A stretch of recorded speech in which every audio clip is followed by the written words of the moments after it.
Smart city ಅಂತ ಹೇಳ್ತಾ ಇದ್ದಾರೆ. ಇಡೀ ರಾಷ್ಟ್ರದಲ್ಲಿ ಒಂದು ಸ್ಮಾರ್ಟ್ ಸಿಟಿ ತೋರಿಸ್ಬಿಡಿ, ನಾನೇ ರಾಜೀನಾಮೆ ಕೊಟ್ಬಿಡ್ತೀನಿ. ಒಂದು ಸ್ಮಾರ್ಟ್ ಸಿಟಿ ನೋಡಿದ್ದೀರಾ ನೀವೆಲ್ಲ? ಇವತ್ತು ಈಗ ಯಾಕೆ ನನ್ನ ಮೇಲೆ ಅಷ್ಟು ಪ್ರೀತಿ ಮಾಡ್ತಾರಂದ್ರೆ ಬಿಜೆಪಿ ಅವ್ರಿಗೆ ಗೊತ್ತಲ್ಲ. ಬಿಜೆಪಿ ಅವರಿಗೆ ಸಿದ್ದರಾಮಯ್ಯ ಸಾಹೇಬ್ರು, DK ಸಾಹೇಬ್ರು, ಖರ್ಗೆ ಸಾಹೇಬ್ರು ಆದ್ಮೇಲೆ ಹೆಚ್ಚಿನ ಪ್ರೀತಿ ಯಾರಿಗಾನ ಇದ್ರೆ ಅದು ನನ್ನ ಮೇಲೆ. ಹೌದಾ ಇಲ್ಲ? ಮೋದಿ ಅವರು ಕೂಡ ಬ್ರ್ಯಾಂಡ್ ಮಾಡ್ಕೊಂಡು ಬಿಟ್ಟಿದ್ದಾರೆ. ಮೋದಿ ಅವರೇ ಬ್ರ್ಯಾಂಡ್ ಆಗ್ಬಿಟ್ಟಿದ್ದಾರೆ. ಚುನಾವಣೆ ಬಂದಾಗೆಲ್ಲ ಚಾಯ್ವಾಲ ಆಗ್ತಾರೆ, ಸರ್ಕಾರದಲ್ಲಿದ್ದಾಗ ಪ್ರಧಾನ ಸೇವಕ ಆಗ್ತಾರೆ. ಯಾರನ ಏನಾದ್ರೂ ಪಾಕಿಸ್ತಾನ ಬಗ್ಗೆ ಪ್ರಶ್ನೆ ಮಾಡಿದ್ರೆ ಚೌಕಿದಾರ್ ಆಗ್ತಾರೆ. ಇಲ್ದಿದ್ರೆ ಯಾವಾಗನ ನೀವು ಚುನಾವಣೆ ರಾಜ್ಯ ಚುನಾವಣೆ ಬಂದ್ರೆ ಏನು ಕೋಮ ಗಲಭೆಗಳು ಸೃಷ್ಟಿ ಮಾಡ್ಬೇಕಂದಾಗ ಹಿಂದೂ ಹೃದಯ ಸಮ್ರಾಟ ಆಗ್ಬಿಡ್ತಾರೆ. ಏನಿದೆ ಇದು? ಹೆಂಗಾಗ್ತದೆ ನನಗೆ ಅರ್ಥನೇ ಆಗ್ತಾ ಇಲ್ಲ. ಒಂದ್ಸರಿ ಲೋಹ ಪುರುಷ ಆಗ್ತಾರೆ, ಒಂದ್ಸರಿ ವಿಕಾಸ್ ಪುರುಷ ಆಗ್ತಾರೆ. ಅವ್ರು ಏನೇ ಯೋಜನೆ ತಂದ್ರು ಈ ಎಲ್ಲ ಬಿಜೆಪಿನವರು ಮೋದಿ ಕಾ ಮಾಸ್ಟರ್ ಸ್ಟ್ರೋಕ್ ಅಂತಾರೆ. ಯಾವ್ದು ಮಾಸ್ಟರ್ ಸ್ಟ್ರೋಕ್ ಅಪ್ಪ? ಇಂಡಿಯಾ ಪಾಕಿಸ್ತಾನ ಯುದ್ಧ ಆದಾಗ ಎಷ್ಟು ರಾಷ್ಟ್ರಗಳು ಬಂದು ನಮ್ಮ ಜೊತೆ ನಿಂತಿತ್ತು ಹೇಳಿ? ಯಾವುದೂ ಇಲ್ಲ. ಒಂದು ರಾಷ್ಟ್ರ ಕೂಡ ಇಲ್ಲ ಪಾಕಿಸ್ತಾನ ಮಾಡ್ತಾ ಇರೋದು ತಪ್ಪು ಅಂತ ಎದ್ದು ಹೇಳಿಲ್ಲ. ಯಾಕಂದ್ರೆ ಇವ್ರು ಎಲ್ಲರ ಹತ್ರನೂ ಕೂಡ ಅವರ ಸಂಬಂಧಗಳನ್ನ ಇವರು ಕಳಪೆ ಮಟ್ಟದಲ್ಲಿ ಮಾಡ್ಕೊಂಡು ಬಿಟ್ಟಿದ್ದಾರೆ. ಕಳೆದ 11 ವರ್ಷದಲ್ಲಿ ಒಂದು ಪದೇ ಪದೇ ದಿನ ಕೇಳಕ್ ಸಿಗ್ತಾ ಇದೆ ನನಗಂತೂ. ಏನಪ್ಪಾ ಅಂದ್ರೆ ದೇಶದ್ರೋಹಿ. ನಾವು ಬಿಜೆಪಿ ಯೋಜನೆ ಬಗ್ಗೆ ಕೇಳಿದ್ರೆ, ಪ್ರಶ್ನೆ ಮಾಡಿದ್ರೆ ದೇಶದ್ರೋಹಿ. ನಾವು RSS ಅನ್ನ ಪ್ರಶ್ನೆ ಮಾಡಿದ್ರೆ ದೇಶದ್ರೋಹಿ.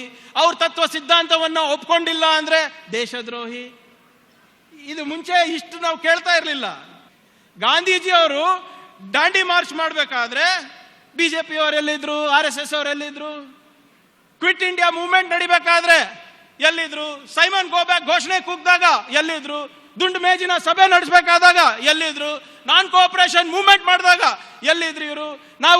ನಾವು ನಮ್ಮ ದೇಶ ವಿಭಜನೆ ಆದಾಗ, ಇಂಡಿಯಾ ಪಾಕಿಸ್ತಾನ ವಿಭಜನೆ ಆದಾಗ ಇವ್ರು ಎಲ್ಲಿದ್ರು? ನಮ್ಮ ದೇಶ ಪಾಕಿಸ್ತಾನ ಜೊತೆ 2 ಬಾರಿ ಯುದ್ಧ ಮಾಡಿದಾಗ ಎಲ್ಲಿದ್ರು? ಚೈನಾ ಜೊತೆ ಯುದ್ಧ ಮಾಡಿದಾಗ ಎಲ್ಲಿದ್ರು?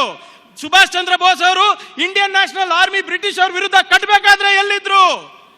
ಬಾಬಾ ಸಾಹೇಬ್ ಅಂಬೇಡ್ಕರ್ ಅವರು ಸಂವಿಧಾನವನ್ನ ರಚನೆ ಮಾಡಬೇಕಾದಾಗ ಎಲ್ಲಿದ್ರು? ಈ ಪ್ರಶ್ನೆಗಳಿಗೆ ಅವ್ರ ಹತ್ರ ಉತ್ತರ ಇಲ್ಲ. ಯಾಕಂದ್ರೆ ಅವ್ರು ಯಾವತ್ತೂ ಕೂಡ ಸ್ವಾತಂತ್ರ್ಯ ಹೋರಾಟದಲ್ಲಿ ಪಾಲ್ಗೊಂಡಂತ ಸಂಘಟನೆಗಳಲ್ಲ, ವ್ಯಕ್ತಿಗಳಲ್ಲ. ಗೋಡ್ಸೆ ಅವರು ದೇಶಭಕ್ತರಂತ ಇವ್ರು ಪಾರ್ಲಿಮೆಂಟ್ ನಲ್ಲಿ ಹೇಳ್ತಾರೆ. ಅಂದ್ರೆ ಗಾಂಧೀಜಿ ಯಾರು ಮತ್ತೆ?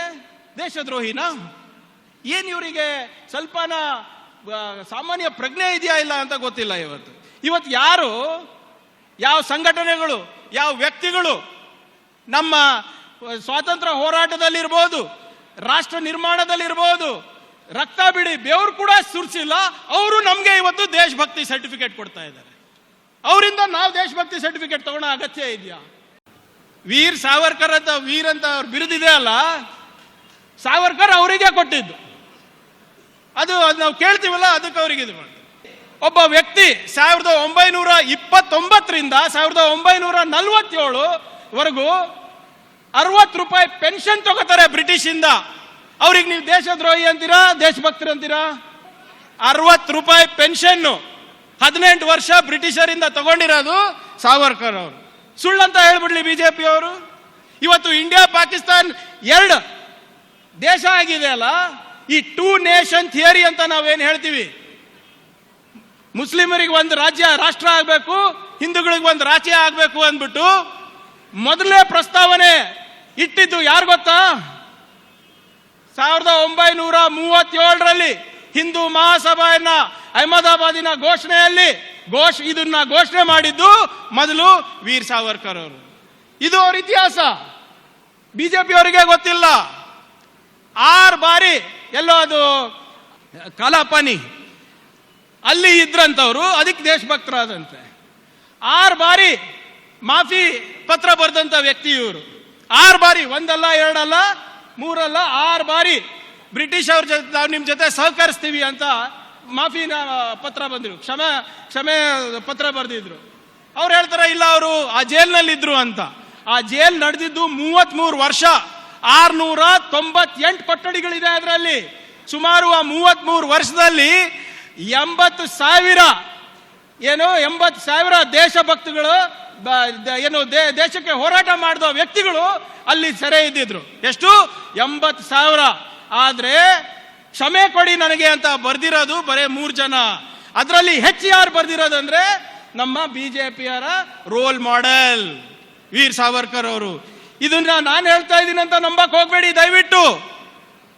ಅವರ ಇತಿಹಾಸದ ಪುಟದಲ್ಲೇ ಬರ್ದಿರೋದು. ನಾವು ಯಾವಾಗ್ಲೂ ಹೇಳ್ತೀವಿ ಯಾಕೆ ಬಿಜೆಪಿ ಮತ್ತೆ RSS ಅವರೆಲ್ಲ ಸಂವಿಧಾನ ವಿರೋಧಿ ಅಂದ್ಬಿಟ್ಟು.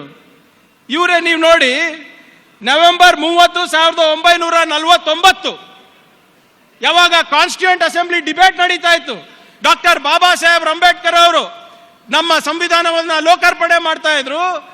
ಅಲ್ಲಿ ಹೊರಗಡೆ ಇದೇ RSS ನವರು ಮತ್ತೆ ಬಿಜೆಪಿ ಅವರು ಸಂವಿಧಾನವನ್ನ ಸುಟ್ಟಿ ನಮಗೆ ಸಂವಿಧಾನ ಬೇಡ, ಮನುಸ್ಮೃತಿನೇ ನಮ್ಮ ಸಂವಿಧಾನ ಆಗಬೇಕು ಅಂತ ಹೇಳಿದ್ರು. ಆರ್ಗನೈಸರ್ ಅಂತ ಅವ್ರ ಮ್ಯಾಗಝಿನ್ ನಲ್ಲಿ ಅವ್ರು ಬರ್ದಿದ್ದಾರೆ, ಲೇಖನ ಬರ್ದಿದ್ದಾರೆ, ಎಡಿಟೋರಿಯಲ್ ಬರ್ದಿದ್ದಾರೆ, ಇಲ್ಲ ನಮಗೆ ಸಂವಿಧಾನ ಬೇಡ, ಮನುಸ್ಮೃತಿನೇ ನಮ್ಮ ಸಂವಿಧಾನ ಆಗಬೇಕು ಅಂದ್ಬಿಟ್ಟು ಇವತ್ತು ಅವ್ರ ಇತಿಹಾಸ ಪುಟದಲ್ಲಿದೆ. ಅವರು 52 ವರ್ಷ ಅವರು ಕೇಂದ್ರ ಕಚೇರಿನಲ್ಲಿ ನಮ್ಮ ರಾಷ್ಟ್ರ ಧ್ವಜನೇ ಹಾರಿಸಿಲ್ಲ. ಅವರು 52 ವರ್ಷ ನಮ್ಮ ರಾಷ್ಟ್ರ ಧ್ವಜ ಹಾರಿಸಿಲ್ಲ. ಇದನ್ನ ಪ್ರಶ್ನೆ ಮಾಡಿದ್ರೆ ನಾವು ದೇಶದ್ರೋಹಿ ಅಂತಾರೆ.